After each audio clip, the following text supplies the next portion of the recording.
Every single second while you take a breath, thousands of stars across the deep cosmos quietly cross the edge of reality and vanish forever into pitch-black nothingness. You were taught that the universe is vast, open, and infinite. That is a lie. You live inside a sphere 93 billion light-years across, and every single second, the walls of that prison are closing in. Right now, galaxies that once burned bright enough to light up the deep void are slipping over an invisible boundary called the cosmic horizon.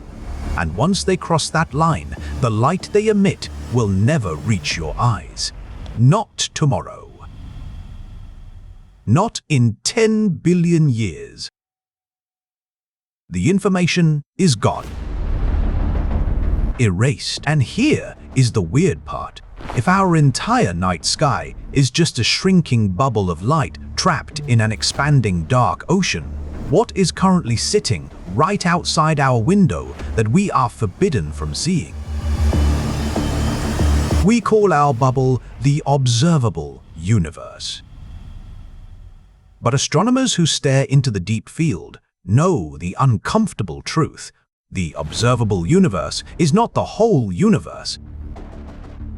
It is just the radius that photons have had time to travel since the Big Bang. Think of it like standing in the middle of the Atlantic Ocean at midnight with a cheap flashlight.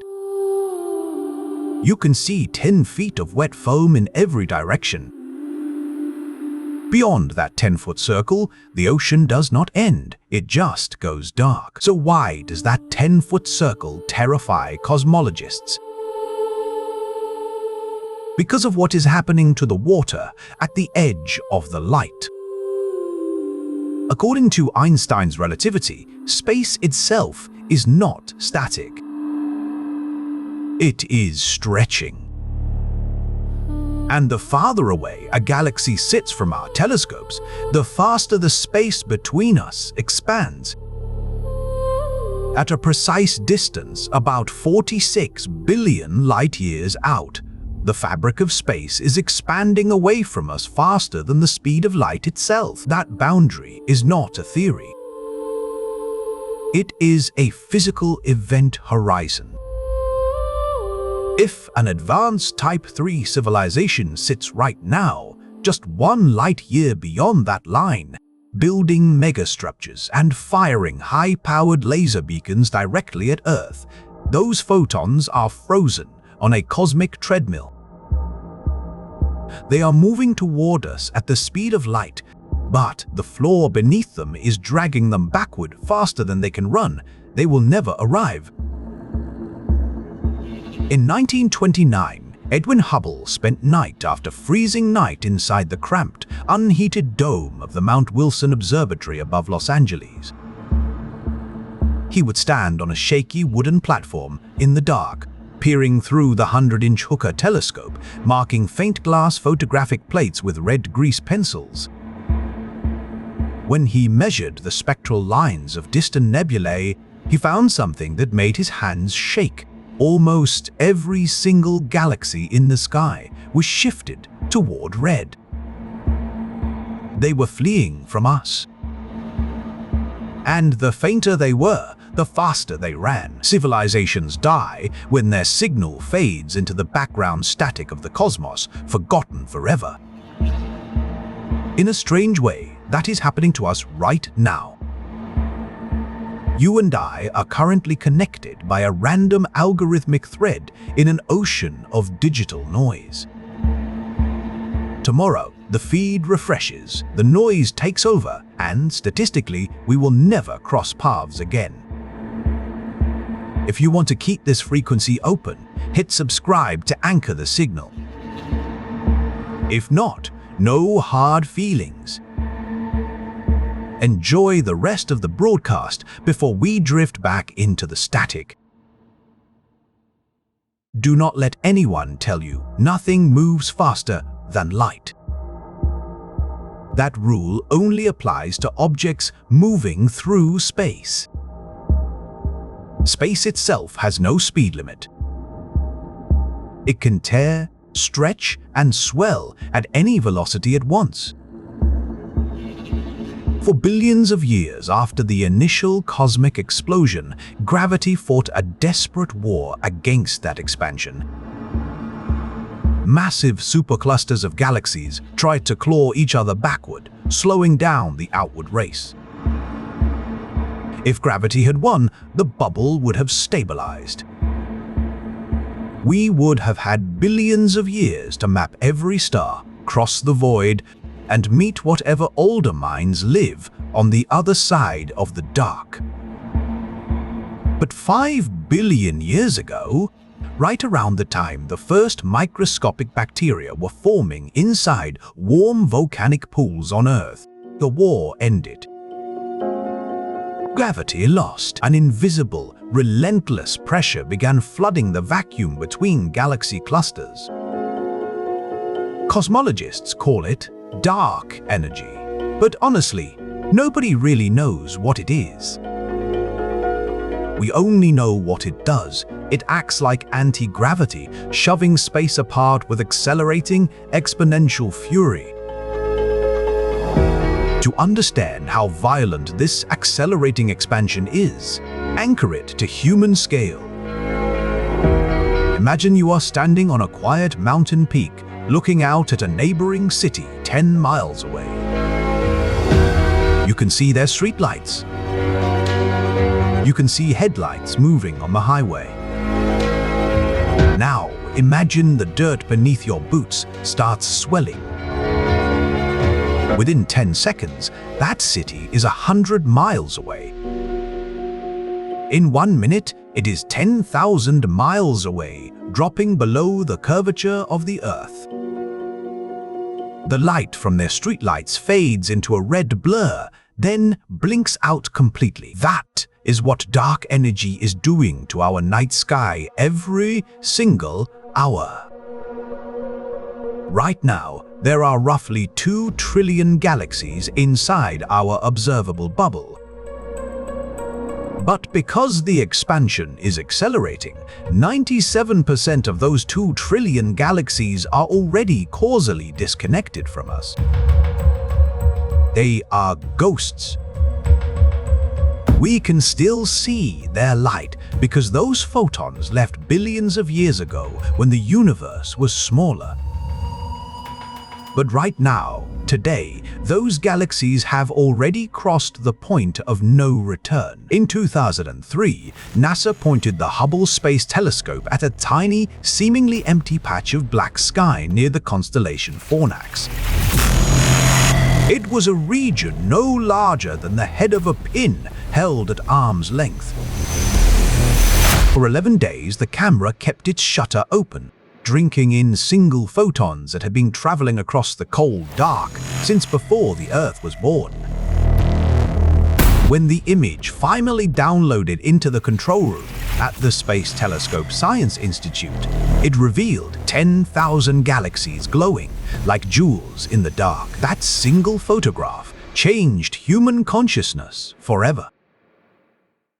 But there is a terrifying detail omitted from the popular press releases. 9,700 of those 10,000 galaxies are no longer reachable.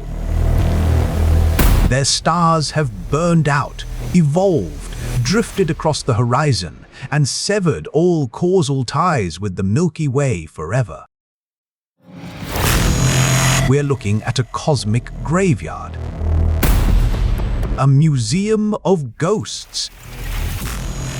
When you admire the stunning ruby-red spirals in the deep field, you are looking at postcards mailed from cities that crumbled into dust billions of years before the postman knocked on your door, and the rate of disconnection is not slowing down. Every single second, the expanding metric of space drags approximately 20,000 more stars across that invisible causal threshold. That is over 1.7 billion stars every 24 hours. Whole star systems, complete with rocky exoplanets, swirling atmospheres, oceans, and possibly alien minds, looking up at their own skies, are quietly dropping off our map of reality. And once a star system crosses that threshold, the laws of physics seal the vault forever. No radio message can cross back. No quantum entanglement can bridge the gap.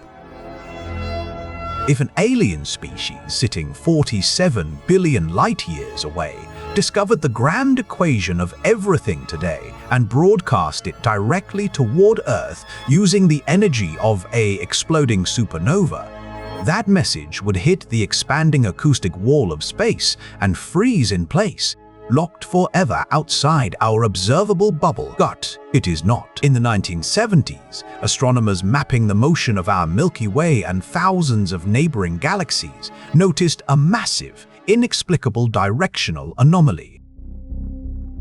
Our entire local supercluster of galaxies, over 100,000 galaxies containing quadrillions of stars, is being dragged at 2 million miles per hour toward a single region of space in the direction of the constellation Centaurus.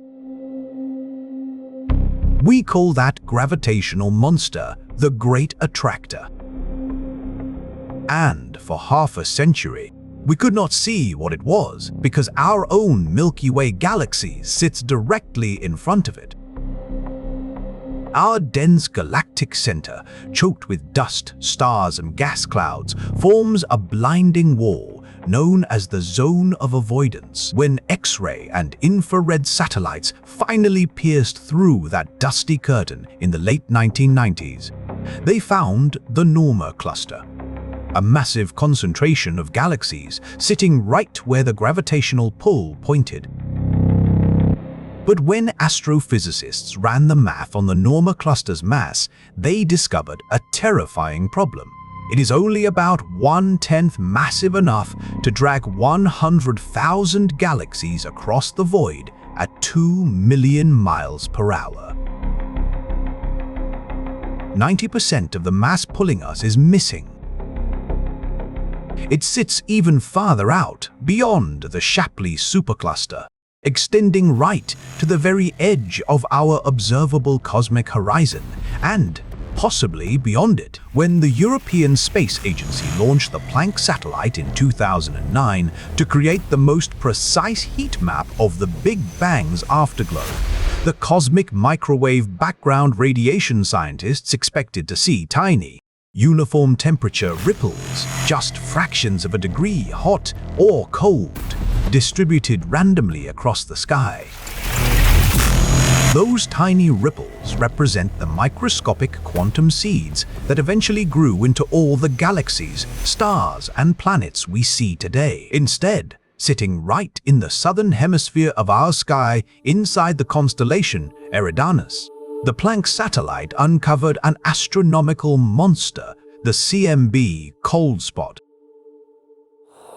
It is a region over 1.8 billion light-years across where the temperature of the universe drops violently below the surrounding average.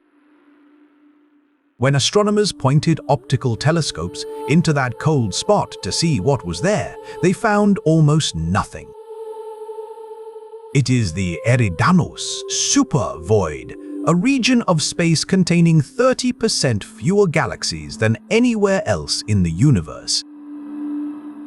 A hollow cavity so vast that light traveling at 300,000 kilometers per second takes nearly 2 billion years just to cross from one side of the hole to the other. Under standard cosmological models, a void that massive mathematically should not exist. The universe simply has not been around long enough, at only 13.8 billion years old, for gravity to clear out a cavity 1.8 billion light-years across. It is an impossible structure, which forced theoretical physicists like Laura Massini-Houghton at the University of North Carolina to propose a mind-bending explanation. The Eridanus supervoid is not a natural structure born inside our universe. It is a cosmic bruise. If our observable bubble really is colliding with other universes, we have to confront the theory that makes modern cosmologists deeply uncomfortable: chaotic eternal inflation. To understand eternal inflation, you have to throw away the picture you were shown in high school. You were probably taught that the Big Bang was a single explosion that happened everywhere 13.8 billion years ago, and everything we see today is just the cooling debris from that one event. But when theoretical physicists Alan Guth and André Linde ran the mathematics on quantum scalar fields in the early 1980s, they realized that inflation does not just start and stop once. Inflation is a self-reproducing state. Think of the primordial bulk universe not as empty space, but as a hyper-dense, boiling ocean of pure vacuum energy expanding exponentially at millions of times the speed of light. In this boiling ocean, tiny quantum fluctuations cause certain localized regions to cool down just enough for the inflation to stop. When a region stops inflating, the energy frozen inside the vacuum is suddenly dumped out into matter, radiation, and particles.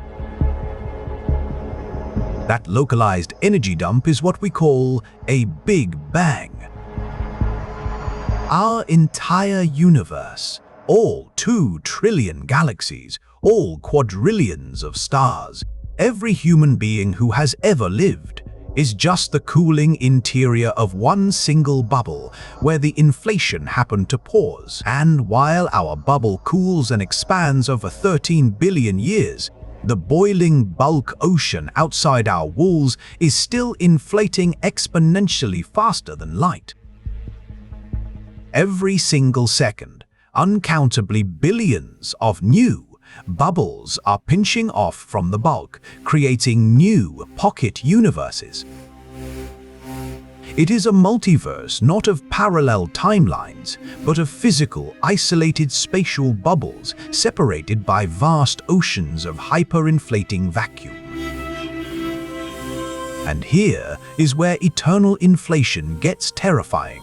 Not every bubble cools down with the same set of rules. When a bubble stops inflating, its Higgs boson field settles into whatever random local energy minimum happens to be available. That means the fundamental constants of nature, the mass of the electron, the strength of gravity, the speed of light are just local weather conditions inside our specific bubble. If you built a hyperdrive ship and burst through the 46 billion light-year boundary into the next pocket universe over, you might not find stars or planets.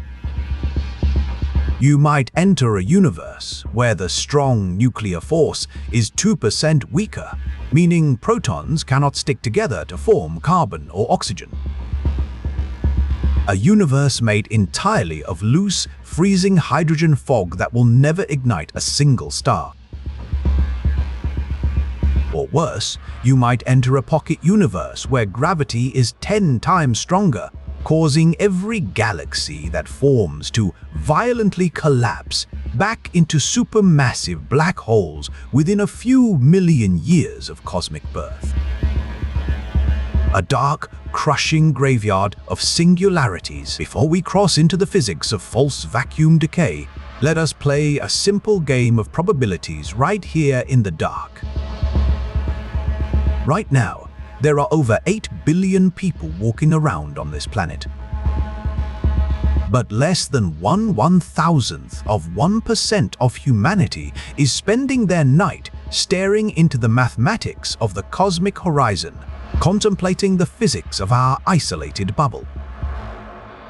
You are part of a very small, rare frequency of human minds who actively seek out the mysteries of the deep void. Here is the psychological reality. If you close this tab tonight without anchoring your signal, The recommendation algorithms will quietly fold this channel back into the digital noise.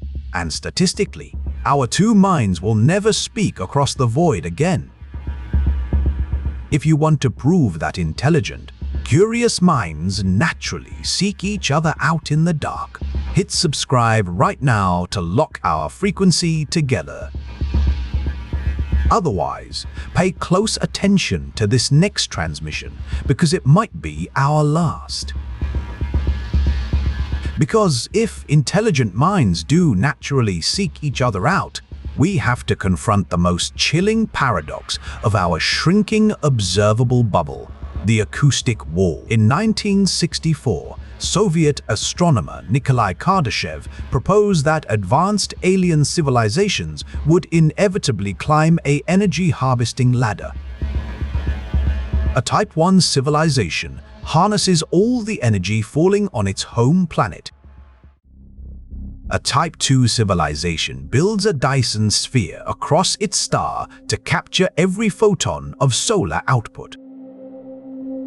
And a Type 3 civilization, an empire tens of millions of years older than humanity, harnesses the energy of an entire spiral galaxy, turning hundreds of billions of stars into a synchronized, glowing engine of computation and interstellar travel. If Type 3 civilizations exist anywhere inside the 93 billion light-year diameter of our observable universe, their megastructures should be glaring across the infrared spectrum like floodlights in a pitch-black room. In 2015, Penn State astronomers ran the Glimpse Heat Sink survey using the WISE infrared space satellite to scan 100,000 galaxies for the waste heat of alien Dyson spheres. Their result? Absolute silence. Out of 100,000 galaxies scanned, not one showed the definitive heat signature of a galaxy-wide engineering project.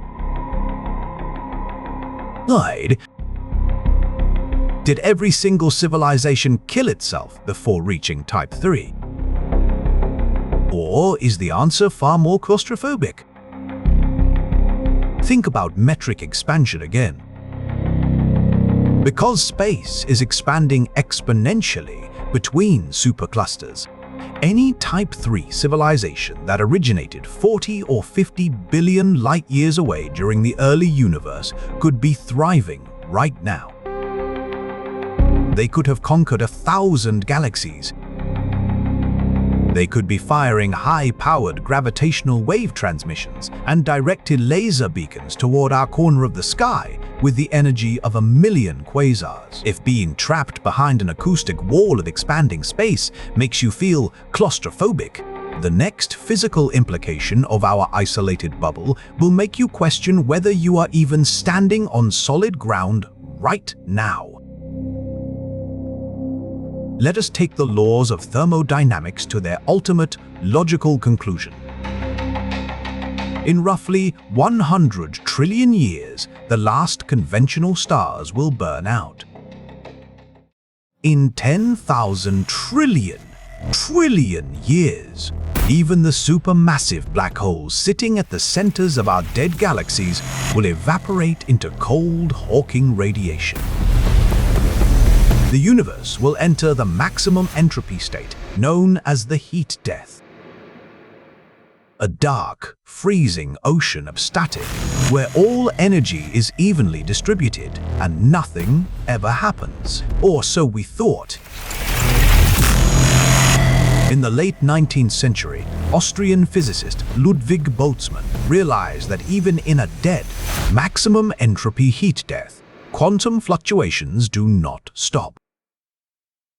The vacuum of space is constantly boiling, with virtual particles snapping in and out of existence. Over ordinary timescales, like billions of years, those fluctuations are tiny, just single electrons and positrons popping up and annihilating. But if the heat death lasts forever, if our dead bubble sits in the dark for 10 to the power of 50, 10 to the power of 100, or 10 to the power of 1,000 years. Then, given infinite time, random quantum fluctuations must eventually assemble every possible combination of particles by sheer statistical chance. If you wait long enough in the dark, quantum static will randomly assemble a brick. If you wait longer, it will assemble a gold watch.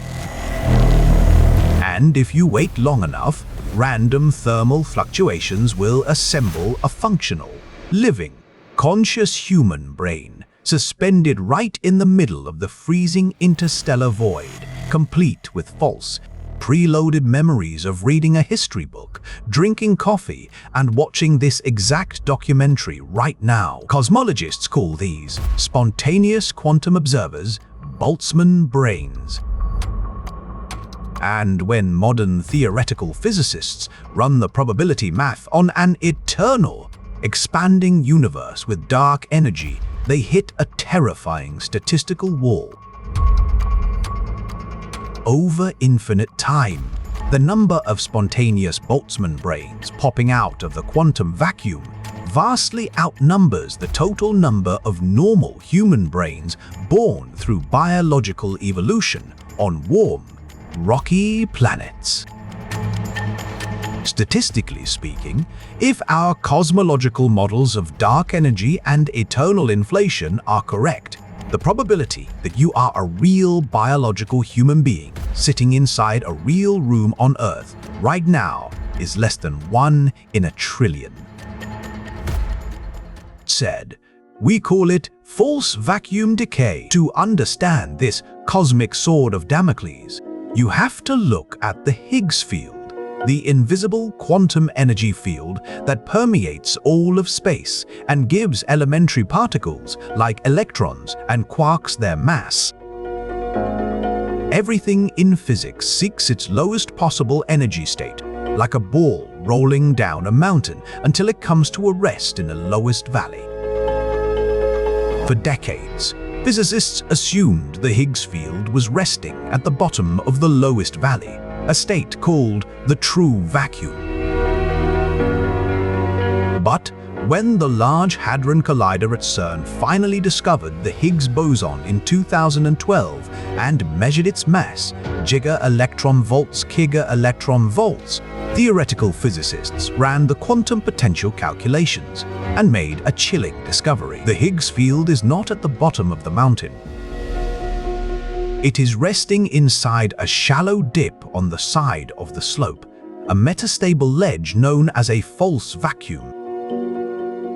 It is like a heavy boulder resting in a small ditch on the edge of a vertical cliff.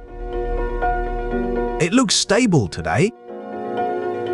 It has sat in that ditch for 13.8 billion years. But it is not the lowest energy state. And under quantum mechanics, particles do not need to climb over the edge of a ditch to fall down the cliff. Given enough time, they can quantum tunnel right through the barrier.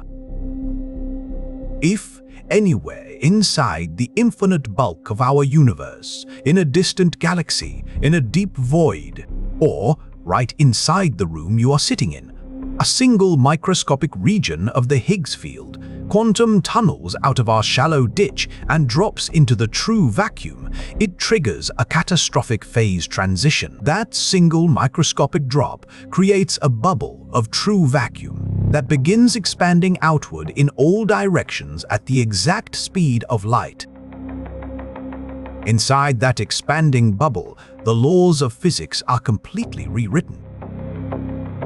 The Higgs field drops to zero or spikes to infinity. Electrons instantly change their mass. Atomic nuclei fly apart, and every molecule of water, carbon, and DNA instantly disintegrates into subatomic radiation. We happen to live in a miraculous, temporary window of cosmic history.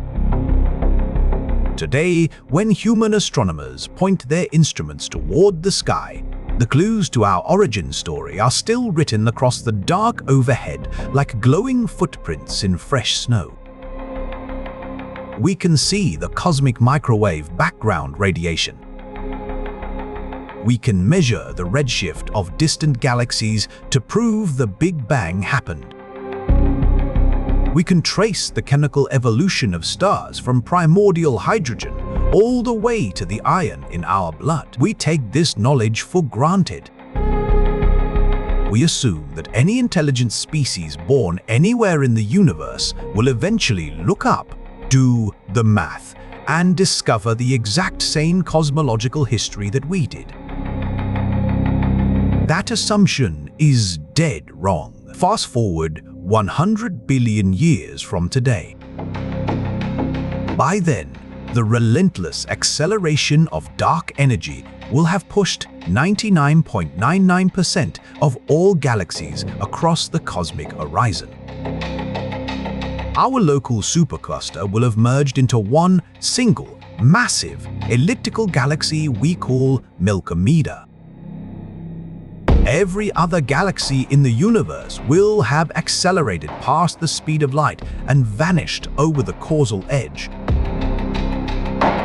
Imagine an intelligent, curious alien civilization evolving on a rocky planet inside Milky Way 100 billion years from now. Just like us, they climb out of their oceans. Just like us, they invent mathematics, optics, and radio technology. They construct colossal telescopes on their mountain peaks and launch sensitive infrared observatories into deep orbit to understand the architecture of the cosmos. And what do their instruments show them? Absolute, total, unbroken darkness. They will find zero cosmic microwave background radiation by 100 billion years.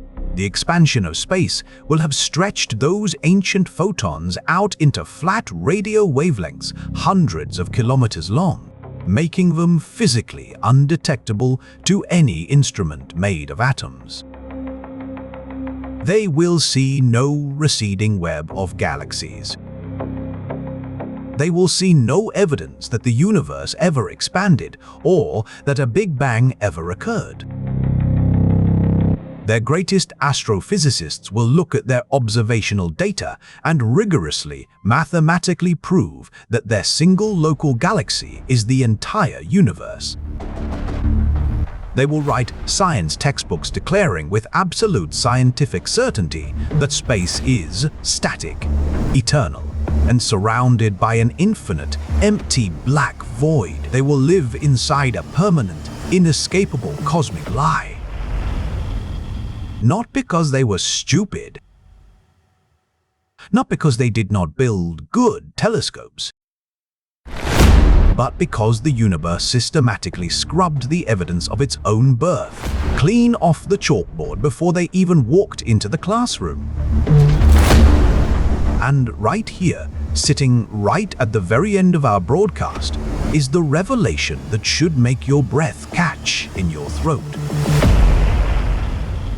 If the universe is actively expanding right now, stretching light beyond our reach, and erasing its own history clean from the night sky, how do we know that exact same erasure hasn't already happened to us? If you thought eternal inflation and the acoustic wall were disturbing, what happens when we apply quantum information theory to the very boundary of our observable bubble?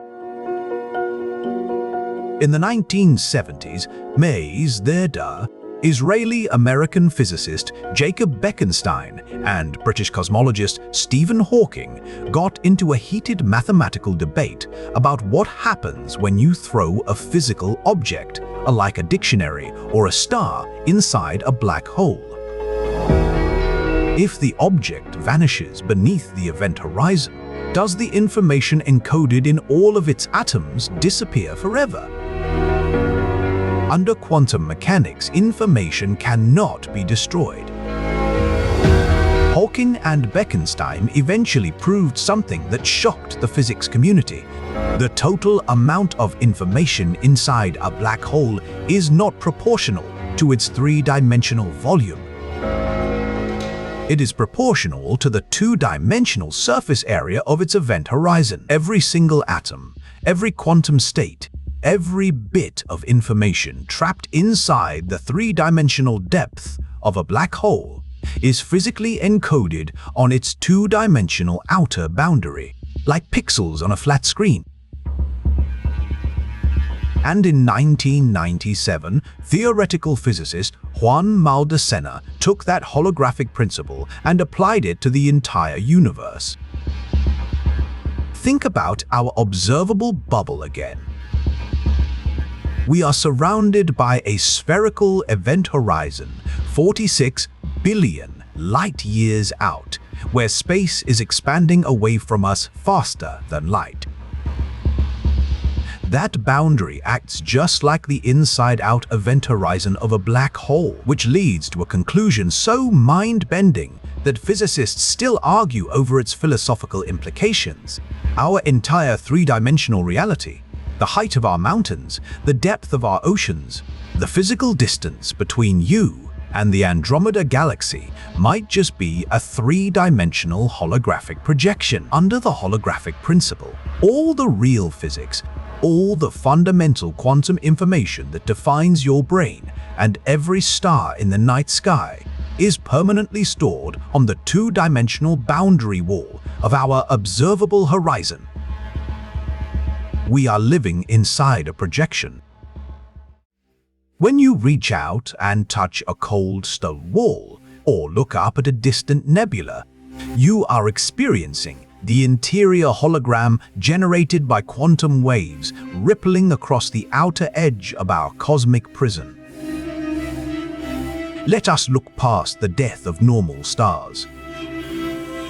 When the last red dwarf sun burns through its hydrogen fuel in 100 trillion years, it will shrink down into a cold, dense white dwarf no larger than the Earth. Over the next quadrillion years, those white dwarfs will radiate away their remaining heat until they turn into black dwarfs, dark, freezing spheres of carbon and oxygen floating invisibly through an empty universe. If you visited a black dwarf 10 to the power of 20 years from now, you would find a silent world of solid diamond and degenerate matter encased in absolute zero darkness. You might assume that is the end of the story for solid matter. But even at absolute zero, quantum mechanics refuses to sit still. Over timescales so incomprehensibly long, they require scientific notation. 10 to the power of 1500 years, a phenomenon called quantum pyknonuclear tunneling begins taking over. Inside the cold, silent heart of a black dwarf, atomic nuclei that normally repel each other are forced together by quantum probability. One by one, century by century, silicon atoms slowly fuse into heavier elements. Even those eternal spheres of iron will not have the universe to themselves forever. They will share the dark void with the undisputed kings of the far future, supermassive black holes.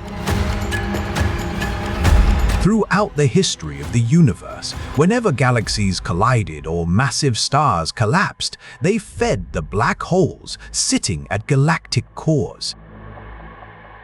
By the time the iron star era arrives, all the remaining gas, dust, and dead planetary wreckage will either be ejected into empty space or swallowed whole by these gravitational monsters. For 10 to the power of 60 years, supermassive black holes will rule the cosmos in absolute silence. Their event horizons, some larger than our entire solar system, will spin quietly in the pitch black, bending the cold vacuum around them. But in 1974, Stephen Hawking proved that even black holes are not eternal. because the vacuum right outside an event horizon is boiling with virtual particle-antiparticle pairs. Something extraordinary happens when a pair pops into existence directly on the razor-edge boundary of a black hole. Before the two virtual particles can collide and annihilate each other, the intense gravity of the black hole sucks one particle inside the event horizon, while the other particle escapes out into open space. That escaping particle is Hawking radiation. And to balance the energy equation of the universe, the particle trapped inside the black hole carries negative energy, slowly stealing mass away from the singularity. Black holes evaporate. It is an agonizingly slow process. A supermassive black hole with the mass of 1 billion suns takes roughly 10 to the power of 100 years to shed its weight through Hawking radiation. For trillions of eons, the black hole sits in the freezing dark, glowing with a faint, ghostly infrared mist that is colder than the surrounding vacuum. But as the black hole loses mass, it shrinks. And as it shrinks, its temperature rises and its rate of evaporation exponentially accelerates. During its final years, what took 10 to the power of 100 years turns into a violent runaway reaction. In the final 1/10 of a second of its life, a supermassive black hole detonates with the explosive energy of 1 billion thermonuclear bombs. A blinding, searing flash of pure gamma-ray radiation illuminates the pitch-black void of our universe one last time. And then, the singularity dissolves completely into empty space. When you look at the complete timeline of our universe, from the explosive inflation of the Big Bang, through the fading horizon, down to the freezing iron star era, and the final Hawking flashes, you begin to see why right now, tonight, is the most sacred window of cosmic history. Look where we are sitting on the timeline. We are living inside the stelliferous era, the brief, vibrant springtime of the cosmos. Stars are still forming. Galaxies are still colliding. The cosmic background radiation is still warm enough to measure, and the observable horizon is still packed with 2 trillion galaxies whose light has not yet crossed over the causal boundary. This means any alien civilization that exists right now faces the exact same ticking clock that we do. Whether they live on a methane ocean around Alpha Centauri or inside a Dyson swarm across the Andromeda Galaxy, their astrophysicists are looking up at the exact same expanding metric of space. They know that the acoustic wall is closing in. They know that every 24 hours, another 1.7 billion stars drop off the causal map forever. And that brings us right back to the room you are sitting in right now, looking at this screen while the universe quietly expands outside your window. Why does a species of bipedal apes, born on a fragile rocky planet orbiting an ordinary yellow dwarf sun, spend our limited years on this Earth building space telescopes, measuring redshift, and calculating the exact entropy of black holes trillions of years in the future? Because curiosity is how the universe knows itself before the light goes out. We are the sensory organs of our local bubble. Through our eyes, the Milky Way looks at its own spiral arms. Through our mathematics, the vacuum of space calculates its own horizon. And through our voices, the silence of the dark finds a story to tell. We cannot stop dark energy from accelerating the expansion of space. We cannot anchor distant galaxies and drag them backward from over the horizon. and we cannot prevent our own sun from expanding into a red giant and turning this world into cold iron dust billions of years from now. But while our dish still holds up against the static, while our window of light is still open, and while there are still curious human minds awake in the dark who refuse to look away from the void, we will keep mapping every single star that crosses our field of view. Over a century, theoretical physicists and cosmologists viewed intelligent life as an insignificant cosmic accident, a chemical mold growing on a damp rock orbiting an ordinary yellow star. But as quantum cosmology matured, an extraordinary realization took root. The equations of general relativity and quantum mechanics suggest that an unobserved universe might not even possess a definite history at all. Consider the Wheeler delayed choice thought experiment applied on a cosmological scale. When a photon from a quasar 10 billion light-years away reaches the lenses of the James Webb Space Telescope, or strikes the retinas of an astronomer gazing up from a mountaintop observatory, that single act of observation forces the quantum probability wave of the ancient photon to collapse into a concrete reality. By looking out into the deep void, we are not passively watching a pre-recorded cosmic movie. We are actively reaching back across billions of years of cosmic history and solidifying the past. This is what theoretical physicist John Archibald Wheeler called the participatory universe. Without observers to measure the charge, the mass, the spin, and the light of the stars, the universe remains suspended in a vast, indefinite quantum haze. We are not merely helpless castaways trapped on the wrong side of an impenetrable cosmic wall. We are the sensory organs of the cosmos itself, the precise mechanism through which a cold, dark universe awakens, looks into a mirror, and recognizes its own reflection. And what if our bubble is not the only reflection? Modern string theory landscape models and inflationary cosmology suggest that what we call the universe is merely one microscopic pocket within an infinitely proliferating multiverse, a foaming ocean of bubble universes eternally budding off from a high-energy inflationary vacuum. Each of those separate pocket universes originates with its own unique spontaneous symmetry breaking. Some may cool into geometries where gravity is so intense that stars collapse into black holes the moment they form. Others may expand so furiously that atomic nuclei are torn apart before a single atom of hydrogen can ever coalesce. But among those trillions of inaccessible islands across the inflationary sea, there are others.